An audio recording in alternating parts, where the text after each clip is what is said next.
Grief counselors on hand at a Howard County apartment complex after police shot and killed one of their neighbors there. Authorities say the man threatened to harm himself and would not drop a knife. WJZ investigator Mike Helgren is live on your corner in Columbia with new reaction. And Mike, what have you learned? Nikki, Rick, many people here tonight are on edge. They're quite frankly traumatized by what they saw. The Autism Society of Maryland developed this building. It provides affordable housing to senior citizens and adults with disabilities. A warning, some of the images and video you're about to see in this story are disturbing. I just can't understand how something like this tragically happened. Frightened residents of Patuxent Commons peered from their windows and saw the body of a man shot and killed by police just outside the rear entrance to their apartments Sunday morning. What was it like seeing the body there? Oh, it was real. It was different. That's crazy. Because it wasn't covered up or nothing when I seen it. Kyle McDonald, who lives here, remains shaken by the incident. Independent investigators with the Maryland Attorney General's office tell WJZ Investigates a man called 911 saying he was suicidal.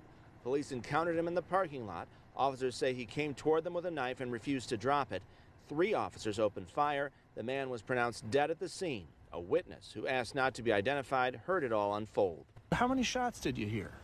Man, about six shots. Did you hear the guy say anything? Basically, all he said, let's party. I want to party. I told you it was going to be a party. Would you ever expect something like this to happen out here? No, not at all. Edward 11, I have the suspect. He approached me, shots fired. Maryland has seen several incidents over the past year where officers have killed people in mental health crisis, including here in Howard County on June 9th, where investigators say 23-year-old Micah Booker pleaded with officers to shoot him after Booker admitted stabbing his brother. Booker was armed with a spear, and police say he refused to drop it, running toward an officer who shot him twice. Days later in Baltimore, police shot and killed 70-year-old Portasha Brooks, who had a history of mental health issues. Police tased her, but say she continued advancing toward an officer while holding a knife. Do you think there needs to be a better response to mental health issues? Yes, for sure. Patuxent Commons opened late last year to provide safe housing, with a quarter of the units reserved for adults with disabilities. Managers told WJZ, "Together we support a full investigation of this tragedy on behalf of the family, the residents of Patuxent Commons, the entire Howard County community, and members of the disability community." I don't think they should have killed him. I think they should have, maybe shot him in the leg or something, or just tried to detain him.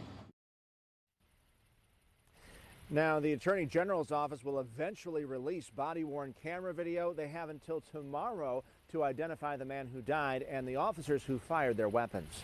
We're live in your corner in Columbia, Howard County. Mike Helgren, WJZ. All right, Mike, thank you.